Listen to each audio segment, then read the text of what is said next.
You'd think that in 2024, people wouldn't be saying stupid things about gods and proof of their existence, but apparently not. So here's another compilation of theists saying stupid things, from people who are angry at a god to what atheists really think about a god. This episode of Theists Say Stupid Things might just have it all. Stick around.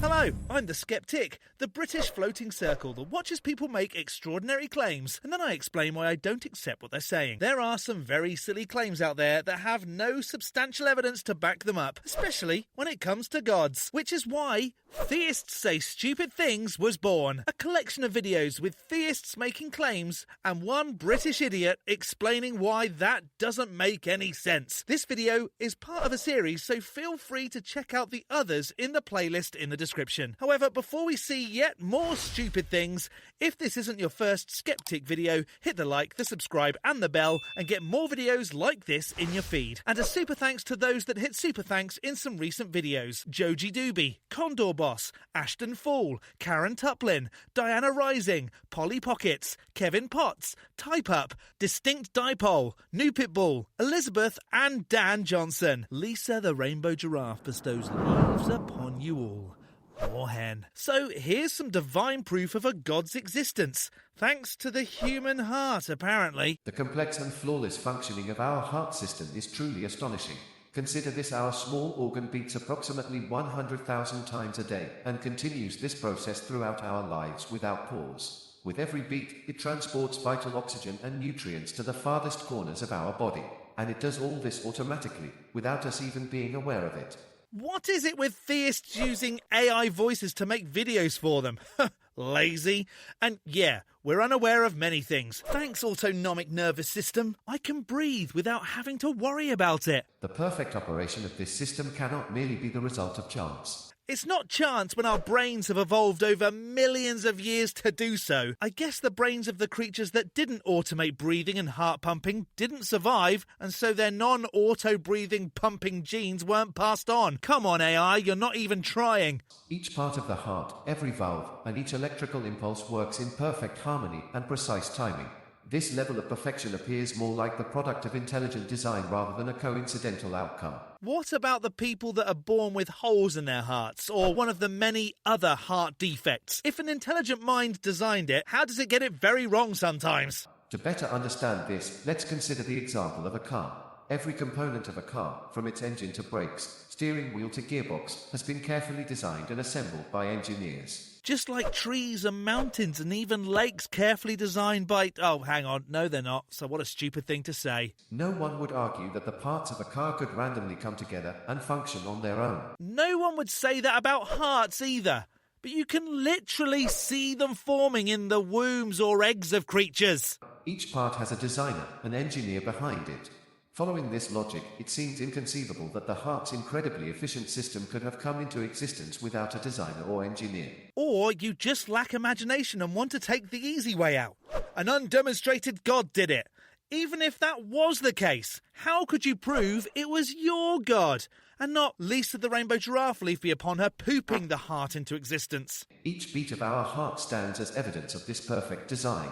The complexity, the order, the excellence all point to the existence of a creator, just as the existence of a car indicates the presence of an engineer who designed and built it. Yeah, no, it doesn't. Just because you don't understand the difference between man-made and natural. That's on you. And anyone can say any of the thousands of gods that have been thought up throughout the centuries were the ones that created it, and they'd all have to demonstrate it. The existence and functioning of our heart indicate the presence of a power that created us. This suggests that even a simple heartbeat is telling us that life itself is the product of a grand design. It's actually the product of a nervous system that has evolved in such a way that it keeps us alive. So that was pretty stupid. Next! One of the questions I have received a lot over the years is, well, if you believe in God, where did God come from? Or who made God? And of course, the secularists will say, well, is there really a God? They don't believe there's a God. So how would we answer that question? Is there really a God? How would we know that there's a God? where did God come from if there is a God? I find it really ironic that Ken Ham, the guy that runs the Ark Encounter right here in Kentucky, is sitting on what can only be described as a flooded plain. And the age-old question, where did the God come from? Hamilton has the answers, I have no doubt. The Bible starts off this way. In the beginning, God created. You notice something? And in the beginning of The Hobbit, it says, in a hole in the ground there lived a hobbit. Not a nasty, dirty, wet hole filled with the ends of worms and an oozy smell. So what? Does this then demonstrate the existence of hobbits because it says something in a book? I think we all know the answer to that. It's no, Ken. Back in your hole. It doesn't set out to prove the existence of God. It just says God is. The book is the claim, so demonstrate the claim, and you can't use the book to demonstrate the claim. God exists. And as you read through Scripture, the God of the Bible is a God who lives in eternity outside of time. In fact, when it says, in the beginning God created the heavens and the earth, in the beginning God created time. Where does it say that? I disagree that time had a beginning, because time really is just a continued sequence of events, and given that the observable universe may not have been the beginning but the end of another set of events, time being the sequence of events would already just have been. I don't even know what I just said. So God doesn't exist in time. That's why 2 Peter 3 says that with God, a day is like 1,000 years, or 1,000 years is like a day, because God is not limited by natural processes and time. It doesn't say because God isn't limited. You've added that bit on. I take this as it being an absolute drag hanging out with a god. Oh, jeez. Being with Godfrey for just a day feels like 1,000 years. Probably because all it does is talk about owning people as slaves. I'm over it. God is outside of time. So the biblical God exists in eternity. What about all the other non-biblical gods? Where do they exist? Since there's as much evidence for all of them as there is for your murderous drowny fairy. How do we understand that? Well, we're finite beings. We're created beings. We will never understand that. We never can. And yet, here you are, trying to explain it, despite apparently not ever being able to understand it. Sounds a bit dumb if you ask me. Because to us, everything has a beginning, because the universe had a beginning, time had a beginning, and we're created in time. We're created in this universe. Therefore, to us, everything has to have a beginning. So we cannot, as finite beings that had a beginning, understand an eternal God who has no beginning. It's funny, and by funny, I mean really bloody annoying, that they get to say none of this is eternal, but the God obviously is, because I don't understand how any of this could be without something that made it. But let's think about it this way. I had a little boy once who came up to me at a conference and he said, "Mr. Ham, who made God?" A little boy at a conference? Sure. And I said, "Well, son, if somebody made God, you have to have a bigger God who made God, right?" And he said, "Well, yes, sir." I said, "Now I've got a problem." "Yes, sir." "Well, who made the bigger God? You have to have a bigger God who made the bigger God who made God, right?" "Well, yes, sir." I said, "Now you have a problem." He said, "I know."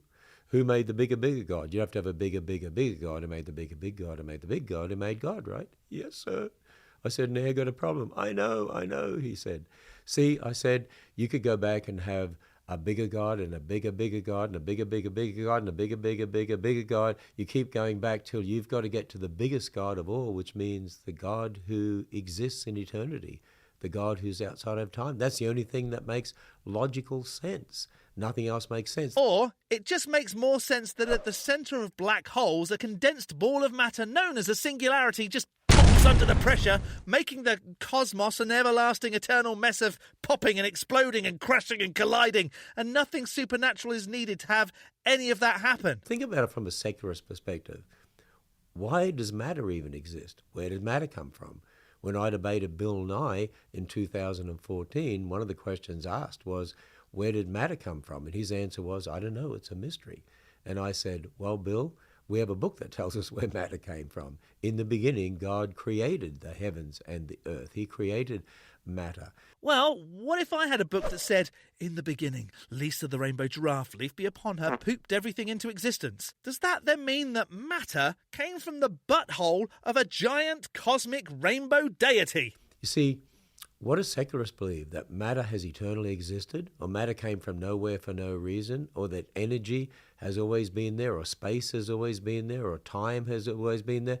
Where did it come from? Why does any of this exist? None of it makes sense.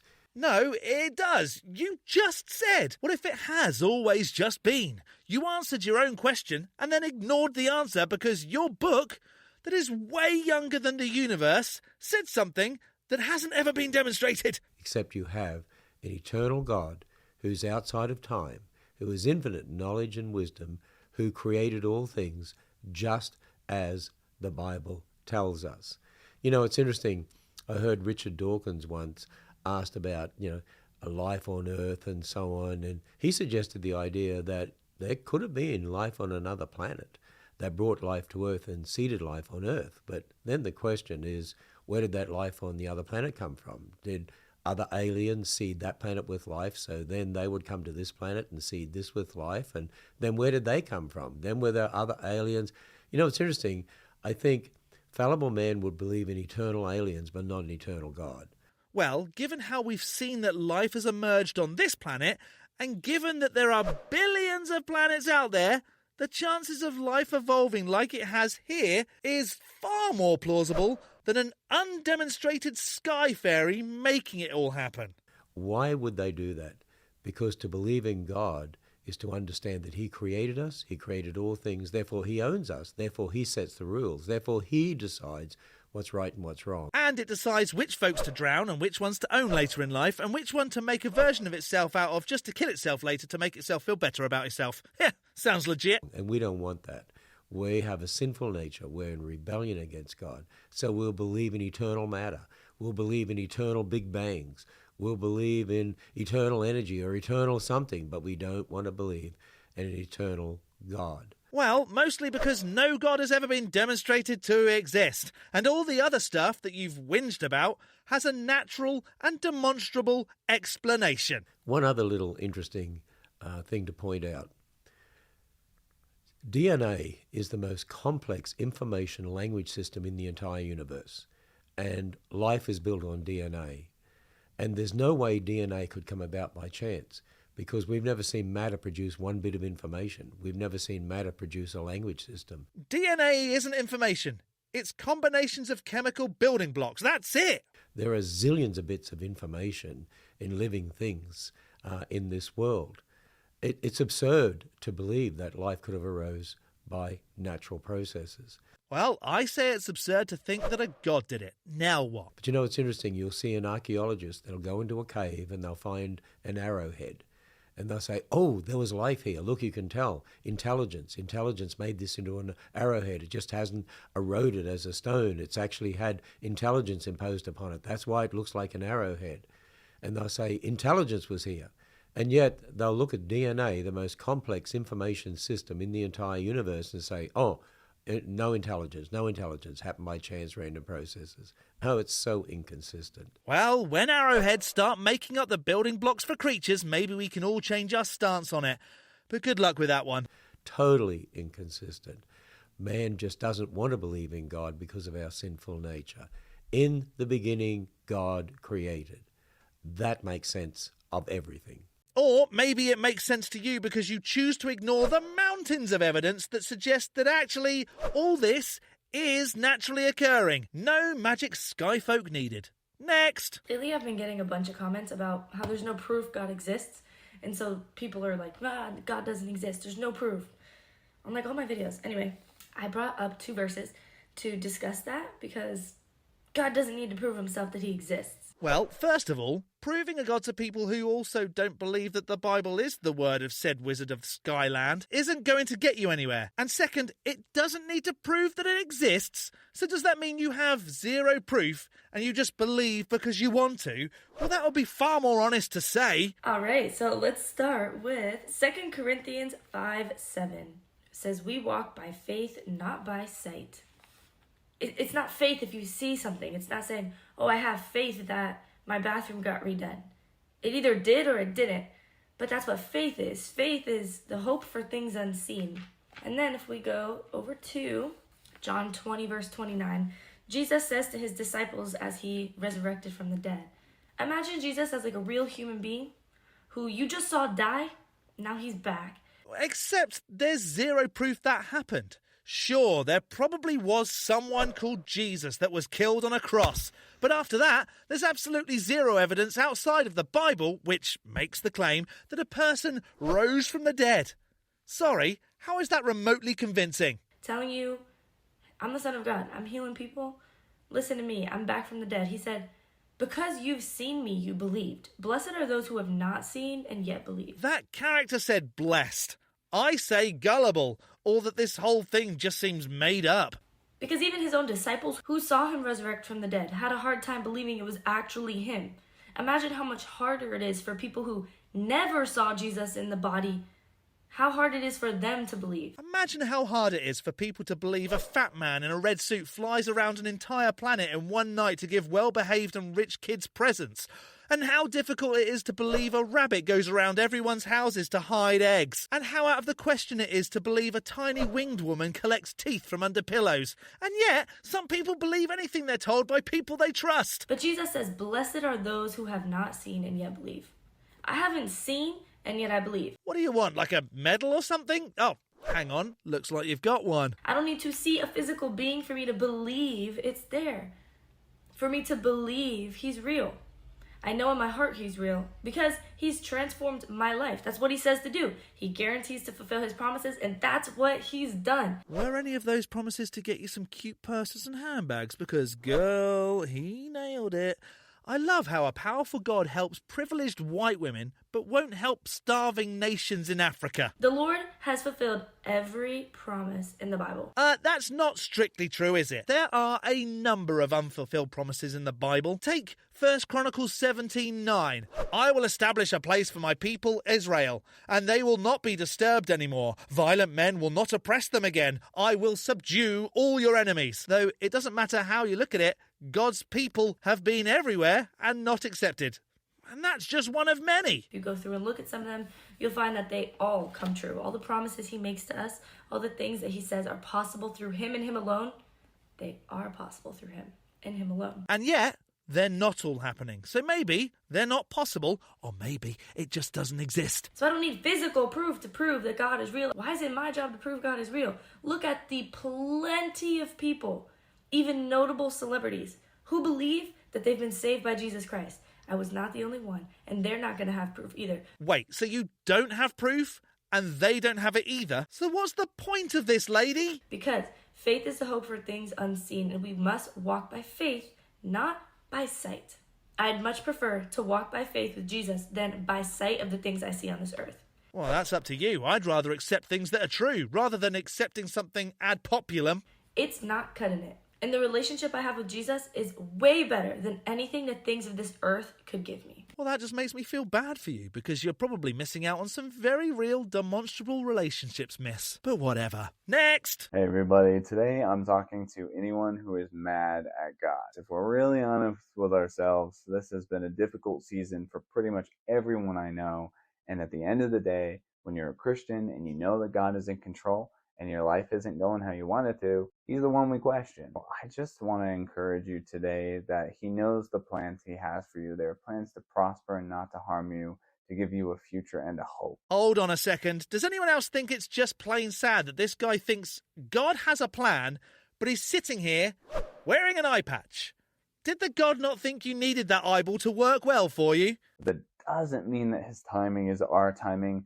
And it also doesn't mean the answer is always going to be yes. And in that, we just have to remember that his ways are higher than our ways and his thoughts are higher than our thoughts, because ultimately in the Christian walk, it comes down to faith. It comes down to trust. It comes down to knowing that God is for you and not against you, that he rewards those who seek him, and that he is a lover of your soul. Wait, though, is it faith and trust, or is it knowing? Because I think they're all very different. That he designed you, that he cares for you, and that he is going to see you through this. So please, turn back to the Lord today and be set free. Ironic that a God is going to see you through, And you can't see very well given your eye bandage.